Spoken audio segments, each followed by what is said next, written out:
First, Good morning, students. Today's dissection is the demonstration of the pharynx.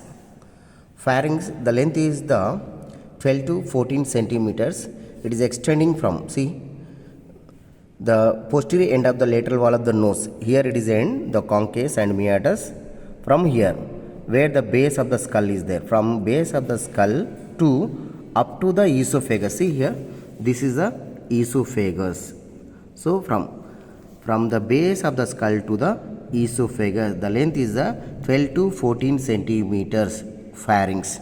So according to the presence of this pharynx, we can differentiate it, or for a descriptive purpose, we can divide it into three parts. Nasopharynx, this is the nasopharynx, this is the oropharynx, this is the laryngopharynx.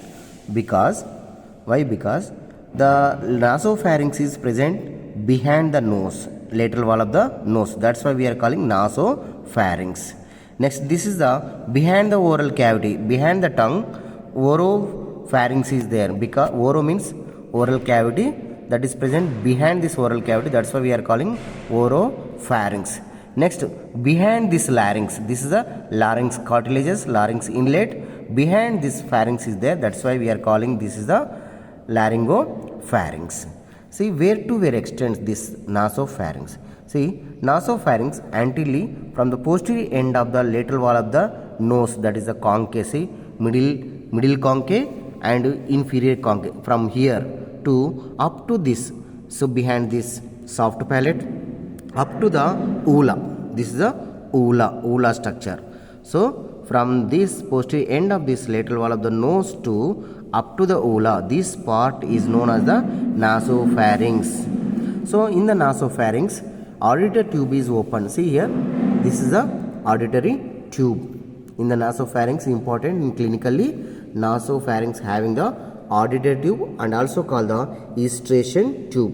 If any infection is there in the nose, that is enter into this nasopharynx, that is passing through the auditory tube, that is communication, communication is there in the middle ear cavity. There having the malleus, incus and stapes, ear ossicles are present.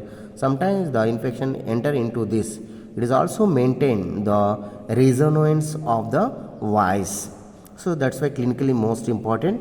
If having suffering with the cold, may enter that mucous fluid, enter through this auditory tube, may spread into the middle ear cavity.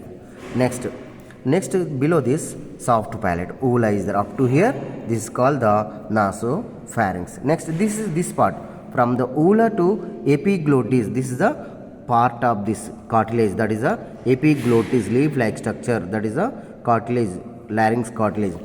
From ula to epiglottis, this area is known as the oropharynx. Behind this posterior 1/3 of the tongue or the oral cavity, anteriorly communication, posteriorly communicate with the laryngopharynx. And also important clinically, if any infection is there present in the oral cavity, these palatine tonsils are present. See here, these are the palatine tonsils are present in the oropharynx.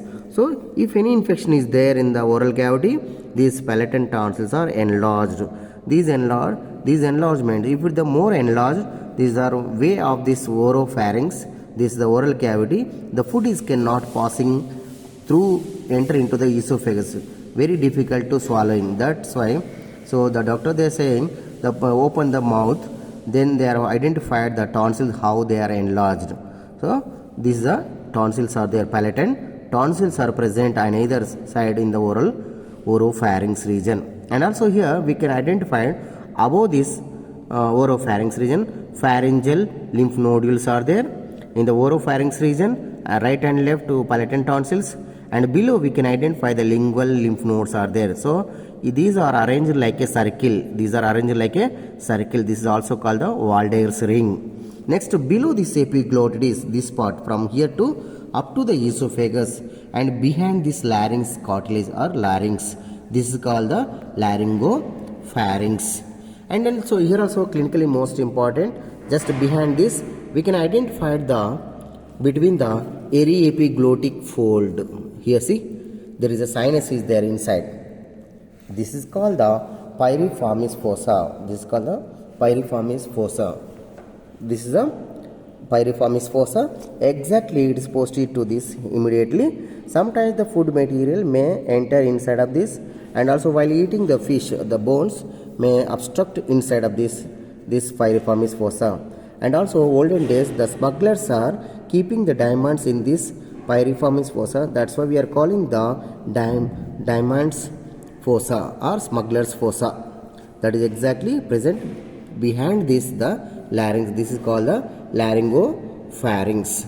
So laryngopharynx importance here, the piriformis fossa is there, oropharynx having the palate and tonsils are there, nasopharynx having the auditory tube. So three areas are more and most important clinically. That's why where the location of this nasopharynx, oropharynx, laryngopharynx are there. The pharynx is constructed by the three muscles like a superior constrictor muscle, middle constrictor muscle, inferior constrictor muscles are there.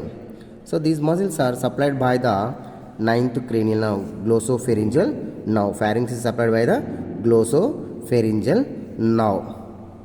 Thank you.